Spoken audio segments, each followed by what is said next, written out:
महाराष्ट्र में रह रहा एक परिवार, हंसता खेलता परिवार नवरात्रि में अपने रिश्तेदार के घर जाता है।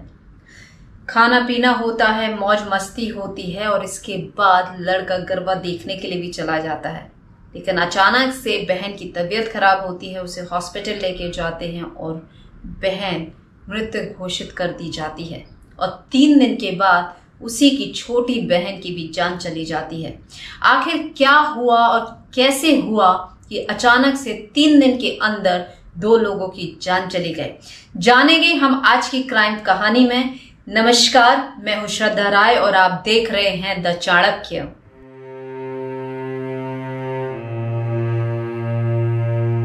शंकर मोहिते महाराष्ट्र के पालघर में रहने वाले स्टेट फॉरेस्ट डिपार्टमेंट के कर्मचारी, भरा पूरा परिवार और संपत्ति से भी काफी संपन्न। घर में पत्नी, बड़ी बेटी सोनाली, बेटा गणेश और सबसे छोटी बेटी स्नेहा। 2009 में शंकर की किसी दुर्घटना में जान चली जाती है। शंकर के जाने के बाद शंकर की नौकरी यानी कि वो पोस्ट खाली हो जाती है, इसीलिए शंकर की पत्नी अपनी बड़ी बेटी सोनाली की सिफारिश करती है उस नौकरी के लिए। लेकिन बाद में आपसी समझौते की वजह से बेटा गणेश इस नौकरी को 2021 में करना शुरू करता है, क्योंकि गणेश को लगता है कि उसे ही अपने घर की, अपनी बहनों की जिम्मेदारी उठानी पड़ेगी। इसीलिए वो इस नौकरी को करता है और घर के सारे खर्चे अब गणेश उठाने लगता है। पिता के जाने के बाद गणेश अब पिता की सारी जिम्मेदारी उठाने लगा था। यहाँ तक कि सरकार से पिता के नाम की पेंशन भी अब बैंक अकाउंट में आने लगी थी। वैसे भी वो काफी संपन्न परिवार था। गणेश, जिसकी उम्र अब 36 वर्ष थी, सोनाली 34 और स्नेहा 30 वर्ष की, तीनों की उम्र अब शादी की हो चुकी थी। 15 अक्टूबर 2023 को तीनों बच्चे अपनी मां के साथ अपने रिश्तेदार के घर पहुंचते हैं। रिश्तेदार का घर महाराष्ट्र के रायगढ़ जिले में बसा एक गांव रेवदंडा में है और जो कि पालघर से 195 किलोमीटर दूर है। परिवार के सभी लोग काफी खुश थे, यहाँ तक कि गणेश अपने हाथों से सूप अपनी बहनों को देता है। खाना पीना होता है और रात होते होते गणेश गरबा देखने के लिए बाहर चला जाता है। पर थोड़ी देर के बाद सोनाली का फोन पहुंचता है गणेश को और कहती है कि उसकी तबीयत ठीक नहीं है, हॉस्पिटल जाना है। गणेश कहता है कि वो आ रहा है, पर आने में गणेश को देरी हो जाती है। पर जैसे तैसे गणेश उसे अलीबाग लोकल सिटी हॉस्पिटल में लेके जाता है और 16 अक्टूबर 2023 को सोनाली की जान चली जाती है। डॉक्टर की रिपोर्ट के अनुसार सोनाली की जान जहर की वजह से गई। पुलिस केस बनता है और मां, गणेश और स्नेहा पुलिस को बयान देते हैं कि उन्हें शक है कि उनके रिश्तेदार ने ही पानी में कुछ मिलाया होगा, क्योंकि इनके घर के पानी का कंटेनर आंगन में रखा रहता है और मां ने खुद अपने हाथों से पानी निकाल के अपनी दोनों बेटियों को दिया था। पुलिस अपनी इन्वेस्टिगेशन शुरू करती है। वहीं पे स्नेहा की भी तबीयत खराब होने लगती है और 20 अक्टूबर यानी कि 3 दिन के बाद छोटी बहन स्नेहा की भी जान चली जाती है। पुलिस अब रिश्तेदारों से पूछताछ करती है और रिश्तेदार साफ मना कर देते हैं कि उन्होंने ऐसा कोई काम नहीं किया जिससे उन्हें शर्मिंदा होना पड़े या उन्हें सजा मिले। और सबूत के तौर पर उनके घर के बाहर सीसीटीवी कैमरास लगे हुए थे।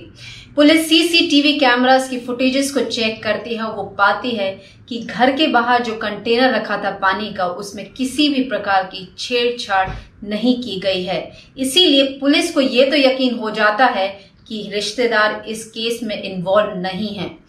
अगर रिश्तेदार नहीं तो फिर कौन? इसीलिए पुलिस इस केस पे अब नए एंगल से सोचती है और सबसे पहले उन्हें शक गणेश पे होता है। इसीलिए वो गणेश के मोबाइल को टटोलती है और उन्हें ऐसे कुछ सबूत मिल जाते हैं जिससे ये साबित होता है कि गणेश ने ही अपनी दोनों बहनों की जान ली है और 10 दिन के अंदर ये केस सॉल्व हो जाता है। यानी 25 अक्टूबर 2023 को पुलिस गणेश को गिरफ्तार कर लेती है। पुलिस की रिपोर्ट के अनुसार गणेश के मोबाइल को जब पुलिस ने टटोला तो उन्होंने पाया कि गणेश ने 11 अक्टूबर से लेकर 14 अक्टूबर तक 53 बार जहर की जानकारी गूगल सर्च से निकाली। उसने ये सर्च किया कि आखिर कौन सा जहर असरदार होगा, कितनी मात्रा में जहर देना चाहिए किसी को, कितना डोज देना चाहिए, कितनी देर में असर करेगा, वगैरह वगैरह। ये सारी जानकारी निकालने के बाद उसके प्लान के अनुसार वो ही अपने पूरे परिवार के लोगों को अपने घर से अपने रिश्तेदार के घर लेके आता है और सूप में अपनी दोनों बहनों को जहर दे देता है। किसी को इस पे शक ना हो इसीलिए ये सारा षड्यंत्र रचाता है।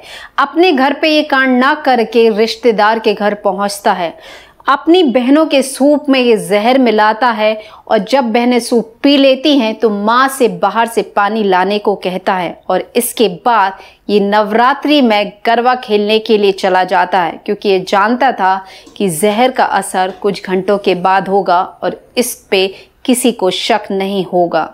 जानकारी के मुताबिक गणेश अपनी दोनों बहनों के खर्चों से परेशान हो चुका था, पर ये वो खर्चे नहीं थे जैसे आप सोच रहे हैं, ये लालच की परेशानी थी। जी हाँ, गणेश के मन में इतना ज़्यादा लालच था कि जब गणेश के पिता 2009 में नहीं रहे और उनकी सरकारी नौकरी की पोस्ट के पद की बारी आए तो इसी ने अपनी बहनों को और माँ को समझाया कि अगर उसे वो नौकरी करने दे तो वो प्रॉपर्टी से अपने हिस्से में बहनों को भी हिस्सा ज़रूर देगा। इसी वजह से बहनें तैयार हो जाती हैं और गणेश को वो सरकारी नौकरी मिल जाती है। जब पिता की पेंशन आना शुरू होती है तो गणेश धोखे से यानी कि माँ के और बहनों के जाली हस्ताक्षर करके धीरे धीरे बैंक से पैसे भी निकालता था, पर लालच का घड़ा इतना ज़्यादा था कि उसने जाली हस्ताक्षर करके घर की प्रॉपर्टी भी पिता के नाम से अपने नाम करवा चुका था। कहीं प्रॉपर्टी में से बहनों को हिस्सा ना देना पड़ जाए, इसीलिए गणेश ने ये कदम उठाया और अपनी दोनों बहनों की जान ले ली। क्या अब जेल में रह के गणेश इस प्रॉपर्टी का लुत्फ उठा पाएगा? जब तक ये सज़ा काट के बाहर आएगा इसकी शादी की उम्र भी निकल जाएगी, माँ से रिश्ता तो ख़त्म हो ही गया और इस प्रॉपर्टी जिसके लिए इसने पूरा ये कांड किया वो भी इसके हाथ से चली जाएगी। पिक्चर देखकर लोग ऐसे कदम उठाने लगे हैं, पर वो ये क्यों भूल जाते हैं कि मूवीज़ जब बनती हैं इसमें टेक और रीटेक और कई बार रीटेक्स होते हैं जो कि रियल लाइफ में पॉसिबल नहीं है। नमस्कार।